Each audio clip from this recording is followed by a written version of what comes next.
సంతాన సమస్యలు. ఇది ప్రధానంగా చాలా ఎక్కువగా కనిపిస్తోంది. ఈ మధ్య కాలంలో దక్షిణ భారతదేశంలో పిల్లల సంఖ్య, యువత సంఖ్య చాలా తక్కువగా ఉందని సర్వేలో తెలిసింది. మనకి తమిళనాడు ముఖ్యమంత్రి స్టాలిన్ గారు, ఆంధ్రప్రదేశ్ ముఖ్యమంత్రి చంద్రబాబు నాయుడు గారు ఇద్దరు కూడా ఒక స్టేట్మెంట్ ఇచ్చారు.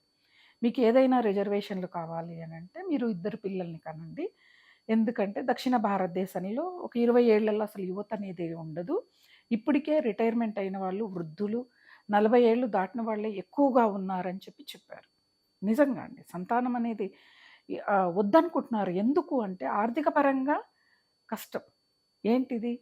పిల్లల్ని కన్నామనుకో వాళ్ళను ఇంటర్నేషనల్ స్కూల్‌లో వేయాలి. సంవత్సరానికి 4, 5 లక్షల ఫీజు. మళ్ళా బస్సు ఫీజు. ఇంటర్నేషనల్ స్కూల్‌లో చదివాడు కదా! వాళ్ళంత స్థాయి కావాలనుకుంటారు పిల్లలు. కారులో వెళ్ళాలి. ఇలాంటివి ఉంటాయి. పిల్లల్ని మంచిగా చదివించుకోలేము. మళ్ళా వాళ్ళకి ఆస్తులివ్వాలి. క్లాసులు పెరిగే కొద్దీ ఫీజులు పెరుగుతాయి. ఓ లగ్జరీ లైఫ్‌ని ఇవ్వలేము. పిల్లలు లేకపోతే ఉన్న జీతాలతో ఎంజాయ్ చేస్తాము అనే స్థాయికొచ్చారు అందరూ కూడా. ఓ బర్డెన్‌లాగా బాగా బాధ్యతని మోయాల్సొస్తదని బాధపడుతున్నారు.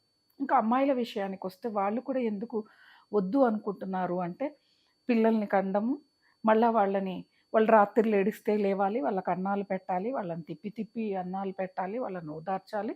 అంత ఓపిక లేదు, ఏదో ఉద్యోగం చేసుకొని బతికేస్తాము. కాదు. సంతానం ఉంటేనే ఆ కుటుంబానికి ఒక అందము, ఒక ఆకర్షణ ఉంటుందండి. సంతానాన్ని కనాలి. ఇంకొకటి అమ్మాయి 28, 29 ఏళ్ళకి పెళ్లి చేసుకుంటే 2 ఏళ్ళు గ్యాప్ ఉండాలి పిల్లలు కనడానికి వాళ్ళకి.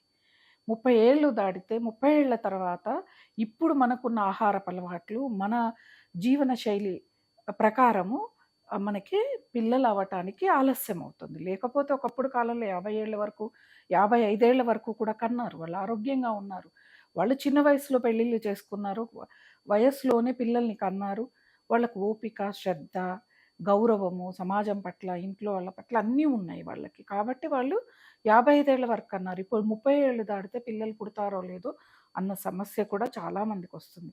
ముఖ్యంగా నేను చెప్పేది అమ్మాయిల తల్లిదండ్రులు, మీరు తొందరపడండి. మీరు 23, 24 ఏళ్ళకి నేను ఇంకా వెనక్కి పొమ్మని చెప్పట్లేదు. మా టైంలో లాగా 20 ఏళ్ల వెనక్కెళ్ళి 20 ఏళ్ల లోపే పెళ్లి చేయమని చెప్పట్లేదు. 23, 24 ఆ వయసులో పెళ్ళిళ్ళు చేయండి. చేస్తే ఆడపిల్లలు కూడా కొంచెం భక్తి భావంతో, గౌరవ భావంతో అబ్బాయికి 25, 26 ఏళ్ళు 3 ఏళ్ళు గ్యాప్ ఉంటే ఇద్దరిలో ఇద్దరికి అండర్‌స్టాండింగ్ బావుంటుంది.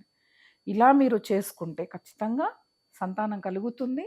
ఒకవేళ మీకు అలా చేసినా కూడా సంతాన సమస్య ఉంది అంటే ఇంకొక వీడియోలో నేను పరిహారం చెప్తాను.